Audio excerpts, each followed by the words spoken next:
안녕하십니까. 자본노동자입니다. 오늘은 분석을 하고 영상을 찍었었던 LIG 넥스원 마감을 했는데 거기서 좀 들여다볼 만한 얘기들이 많이 있어서 그걸 가져왔습니다. 기술적 분석과 기본적 분석에 대한 이야기, 그리고 지지선과 저항선에 대한 이야기가 좀 주로 이룰 겁니다. 이 종목은 제가 1월 14일 날 분석을 하고 영상을 찍어서 올렸던 종목입니다. 1월 14일이면은 뭐 대충 요 정도에서 봤던 거죠. 그 이후에 지지선을 깨고 무너져서 올라와서 저항선들 뚫고 목표가 뚫고 피크를 친 다음에 지금 조금 내려오고 있는 그런 모습입니다. 사실 기술적 분석하고 기본적 분석을 좀 애매하게 같이 연습을 하고 병행을 하는 바람에 그렇게 좋은 성과 못 냈습니다. 오히려 손실을 봤고요. 처음 분석했던 것에서 조금 아쉬운 부분들도 있어서 언급을 해보겠습니다.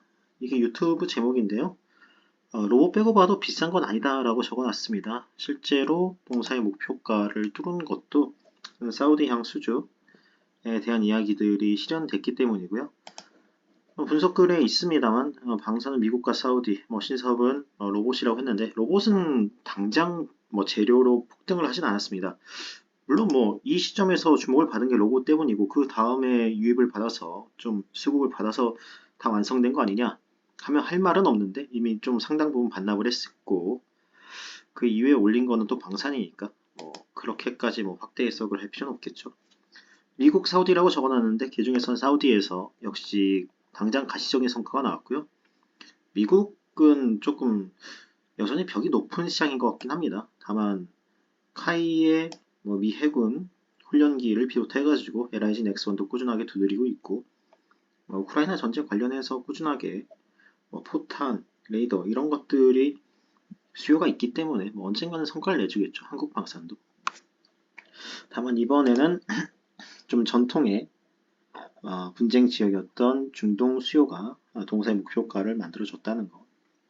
그리고 미국 시장이나 로봇에 대한 가시적인 성과가 없었음에도 불구하고 중동 수주로 목표가를 꾸준히 올려줬다는 거. 이거는 조금 기본적 분석에 가깝습니다. 실제로 차트의 지지선, 저항선을 기본적 분석을 할 때도 보긴 합니다만 그래도 이전처럼 기본적 분석으로만 접근을 했었으면 차라리 조금 홀딩을 했었을지도 모른다 그런 아쉬움은 있죠.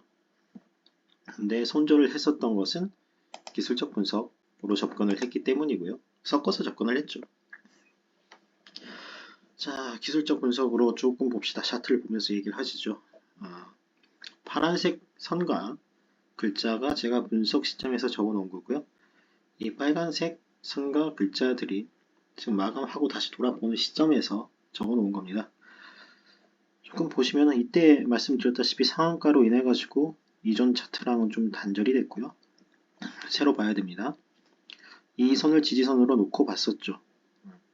맨 처음 상한가 찍어준 차트의 시초가, 15 조정의 캔들 시초가를 이렇게 놓고 봤었는데 이때 무너졌습니다. 중간에 흐름이 좋지 않아가지고 무너졌고 내려온 시점도 좀 이 꼬리 안에서 움직였으면 그나마 조금 홀딩하는 것도 방법이었을 텐데 그걸 깨고 크게 넘어졌어요.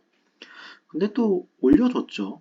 일주일 몇 거리라고 봐야 될까요? 한 5거래일 정도 안에 그것도 계속 양봉 찍으면서 올려준 걸 보면은 그렇게 매정한 종목은 아니었다고 봐야 되는데 어쨌든 차트라는 게 기술적으로 내가 정해놓은 선이 깨졌을 때 손절을 하는 게 가장 좀 정석적인 대응이고 그 이후에 다시 재해석을 하는 거는 어려운 과정이기 때문에 기계적으로 매도를 하는 게 결과론적으로는 조금 아쉬웠지만 당시로서 비합리적인 결정은 아니었습니다. 그럼 그 다음에 덮어둬야 되느냐 그건 아니죠. 돌이켜보면은 살 수 있는 그러니까 만약 이 종목을 이때 분석하지 않았다면은 충분히 매력적으로 들여다볼 수 있을 만한 지점들이 있었죠. 차트상으로 보면은 예를 들면 이런 거 지지선이라고 돼 있지 않습니까? 떨어지지 않도록 지지해 주는 건데 반대로 가서 올라오는 시점에서 보면은 이걸 저항선으로 읽을 수도 있는 겁니다. 그러니까 하락의 지지선이란 거는 상승의 저항선으로도 작동할 수 있는 거죠. 그 다음에서 뭐 만약에 이 지지선을 뚫은 거를 또 꽤 양봉으로 뚫었죠. 7% 상승인데 방산에서 7% 상승이란 거는 생각보다 큰 겁니다. 뭐 반도체나 바이오에서 보면은 좀 우습게 보일 수도 있는데 생각해보면 뭐 풍산이나 현대로테, 뭐 카이 이런 것들이 10%, 15%, 20%뭐 상한가 찍어주는 거 쉽지 않죠. 개중에 스몰캡들이 찍어주는 거고 라이진 엑스원을 스몰캡이라고 보기는 조금 힘들겠죠. 뭐 어쨌든 찍어주고 장대 양봉으로 저항선이 되겠죠. 저항선을 뚫어준 이 날에 봤어도 나쁘지 않았다. 요 선에서 횡보를 좀 해주다가 또 올랐죠. 다시 뚫고 올라가고 그때는 새로 저항선을 어떻게 형성을 했어야 되는가. 기존의 천장으로 보는 게 제일 무난했을 겁니다. 그걸 공략해줬는데 무너졌어요. 뭐 한 번에 올라가면 좋은데 그렇지 못하는 경우가 많죠. 동사 역시 마찬가지였고 그 이후에 근데 바로 되돌리는 모습을 보여줬죠. 아마 이 십자 팬들 뭐 덧지라고 하죠. 여기서 조금 고민하고 들어가는 분들도 굉장히 많았을 거예요. 위치가 박스를 뚫으면서 전환, 이 추세가 계속될 것인가, 내려갈 것인가를 좀 고민하게 만드는 패턴이 나왔거든요. 이때 고민을 많이들 했을 겁니다. 이 종목을 보고 계신 분들이라면. 이때 잡았던 사람들은 아주 행복할 거고, 이때 잡은 사람들도 있겠죠?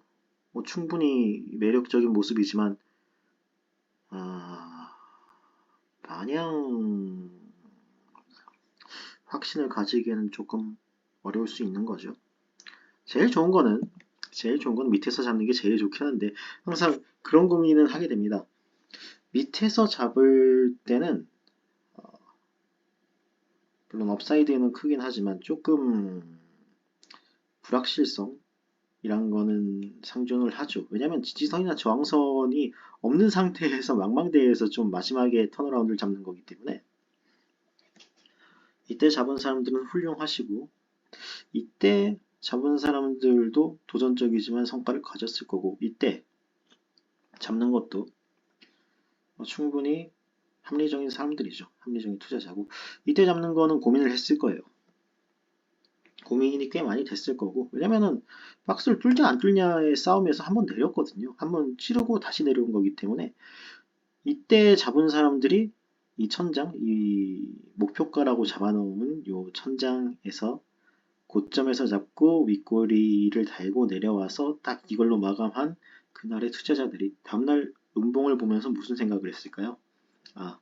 꺾였다. 혹은 박스권 천장 두드리다가 못 넣는구나 라고 생각했을 가능성이 높습니다. 그게 합리적인 선택이고 합리적인 해석 중에 하나입니다. 사고팔고를 말할 수는 없지만 그래도 일반적으로 생각하기에 조금 이번에 천장 공략하다가 안 되고 다시 내려가는 건가? 조금 두려움이 생기겠죠. 그때 어디까지 기회를 줄 것인가 하는 게 이런 저항 지지에 대한 이야기입니다. 그냥 이때 아래로 음봉을 하나 더 깼으면은 그 다음에 바로 올라가더라도 좀 손절하시는 분들이 계셨을 거예요. 이 지지선 깨졌을 때 손절했던 것처럼. 근데 뭐 다행히 바로 되돌려줬고 목표가 뚫고 올라갔습니다. 올라가서 이제 반대로 이 아래에서 잡는 막막함과 다른 종류의 막막함이 생깁니다. 자, 요 정도 부분에 새로 선을 긋고 자, 천장을 찍었습니다. 새로 천장이 됐죠. 전에 없습니다. 전에 주봉이나 월봉으로 보면 좀 다를지 모르겠지만 그래도 지금 신고가의 영역이에요. 여기서 피크를 찍고 내려왔습니다. 이때 피크를 잡으신 분들은 굉장히 막막한 투자를 한번 트라이를 해보신 거예요. 왜냐면은 자, 만약에 이걸 이대로 찍고 내려온다 라고 했을 때 어디서 무슨 선을 그어야 될까요? 우리가 어디서 무슨 선을 그어주는 게 맞을까요?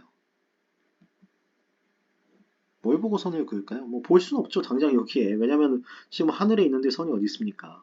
지금 뭐 지하에 있는데 선이 어디 있습니까? 이런 고민을 해봐야죠. 물론 뭐 저 뒤쪽에 앞쪽에 어떤 수급이 들어와 있을지 모르는 거고 지금 당장 이 떨어지는 음봉들의 수급이 뭐가 됐을지 모르는 거죠. 예를 들면은 그런 고민을 해볼 수 있어요. 자, 오를 때 신용잔고가 막 오르는 종목들이 있습니다. 신용잔고 비율이 급격하게 늘어요. 그리고 들어오는 수급은 다 개인이다. 아, 그러면 이게 피크가 가까워지고 있구나 이렇게 생각해 볼 수 있죠. 기술적 투자자 입장에서. 반대로 이렇게 쭉 빠지고 있는데 신용잔고 비율 높지도 않으면서 그나마 빠지고 있고 개인들이 다 던지고 있고 빠지는 수급은 다 외국인하고 기관이 쌍끌이로 받고 있다. 그럼 고민해봐야죠. 당장 들 수 있는 생각은 뭐 이런 장대 양봉들의 좀 시초가나 종가를 기준으로 해가지고 한 번 정도 다시 기회를 줄 수 있을지 고민해봐야죠. 지금 당장 급하게 무언가를 해야 되는 분들은 많지는 않을 겁니다. 거래량을 봐도 그렇고 뭐 많이 오르긴 했는데 뭐 거래량 뭐 적은 건 아닙니다만 그래도 기회가 많이 있었고 이 피크 천장에서 꼭 잡았으리라고 보기는 어렵죠. 뭐 개인 투자자들이 뭐 혹은 뭐 이 영상을 보고 있는 여러분들이 여기서 잡았으리라고 생각하지는 않고요. 그래서 저도 마감은 뭐 요날 정도에 올렸을 겁니다. 다시 한번 봐보죠. 제가 언제 마감을 했는지. 3월 10일 183,300원으로 정리를 했네요. 글로는 뭐 물론 종목으로는 그 전에 손절을 했습니다. 어쨌든 분석을 마감한다는 입장에서 딱 요날 정리를 했습니다. 그 다음날 음봉으로 5거래일 연속 하락을 하고 있고요. 피크에서 마감을 한 셈이죠. 원래는 두 가지 방법이 있습니다. 두 가지 방법이 있는 거는 기본적 분석으로 보면은 깨지든 말든 내가 재료가 상하지 않고 이 종목의 기업 가치가 훼손되는 이슈가 없으면은 홀딩하거나 물 타거나 해볼 수 있는 거죠. 그랬으면은 뭐 깨지든 말든 가지고 와서 이 상승분을 다 먹었을 겁니다. 다른 종목들은 그렇게 한 종목들이 많고요. 그게 기본적 분석의 입장이고 기술적 분석은 뭐냐? 깨졌다? 팔았다? 뭐 그럴 수 있지. 라고 생각하고 손실을 최소화한 다음에 올라가는 거를 어디서 낚아챌 것인가 혹은 수급이 얼마나 붙어 있는 것인가 고민을 해봐야죠. 당장 조금 아쉬웠던 부분은 저는 한번 종목을 마감하거나 혹은 정리하면 그걸 다시 들여다보는 성격은 아니거든요. 왜냐면은 끝없이 공부를 해야 되고 종목에 대한 이해를 위해서는 새로운 종목들에 대해서 분석을 해야 되니까 그래서 한번 마감한 거는 뭐 다시 올리고 그러기가 좀 망설여지는데 그게 안 좋은 쪽으로 발현이 됐던 거죠. 아 정리했구나 덮어야지. 근데 뭐 그 이후에 계속 보던 분들은 기회가 뭐 한 번, 두 번, 세 번, 뭐 길게는 네 번까지도 있었던 거고 그걸 잡으신 분들은 철저한 기술적 분석의 입장에서 어떤 선입견 혹은 뭐 편견 없이 투자를 하셨을 겁니다. 그분들은 높은 수익을 가져갔겠죠. 아예 기술적으로 보든지 아예 기본적으로 보든지 했으면 좋았을 텐데 아무래도 조금 최근 기술적 분석 연습하면서 시도를 해보고 있는데 간섭이 일어났다고 봐야겠죠. 그래서 이거는 마감은 했습니다만 손실이었고 아쉬운 종목입니다. 지금 이 상황에서 다시 어디까지 떨어질지는 모르겠습니다. 뭐 덜컹덜컹 하는 부분들이 있을 겁니다. 분명히 저희가 그와 같은 이 선들에 봤을 때 여기까지 안 올 수도 있고요. 안 오면 땡큐죠. 우리가 이 몇 거래일 연속으로 양봉을 찍고 몇 거래일 연속으로 음봉을 찍고 이런 게 참 드문 일인데 뭐 이거 크게 묶어가지고 양봉 하나 이거 크게 묶어가지고 음봉 하나 이렇게 뭐 하면 좀 멘탈 관리에 도움이 되지 않을까 싶습니다. 수급이랑 누가 어떻게 샀는지를 보고 신용잔고 비율을 보고 하면서 좀 맞춰가는 수밖에 없겠죠. 이 정도 되는 종목은. 지금 당장은 뭐 뾰족한 답이 나오는 종목은 아니고요. 다만 앞으로 재밌게 만들어지는 모습이 있으면은 혹은 커다란 이슈가 다시 생기면은 다시 들여다볼 예정입니다. 어쨌든 LIG 넥스1으로 살펴본 지지선과 저항선, 지지선이 저항선으로 바뀌는 순간, 그리고 반대로 작용하는 순간이 분명히 있다는 것. 기술적 분석과 기본적 분석. 기본적 분석은 재료가 훼손되거나 기업 가치가 바뀌지 않는 이상 내 시나리오에 불변한다면은, 변함이 없다면은 밀고 가는 게 기본적 분석이고, 반대로 기술적 분석은 어떤 종목에 대해 가지고 선입견이라든지 뭐 과거 레코드를 보지 않고, 비록 손절을 한다든지 익절을 한다든지 하더라도 새로 기회가 나왔을 때, 신호가 나왔을 때 낚아채는 게 차티스트의 철칙인데, 그것들을 조금 지키지 못했던 LIG 넥스원, 아, 재밌어지는 국면에서 이렇게 다시 한번 살펴봤습니다. 네, 자본 노동자였고요. 끝까지 들어주셔서 감사합니다. 편안한 주말 보내시기 바랍니다.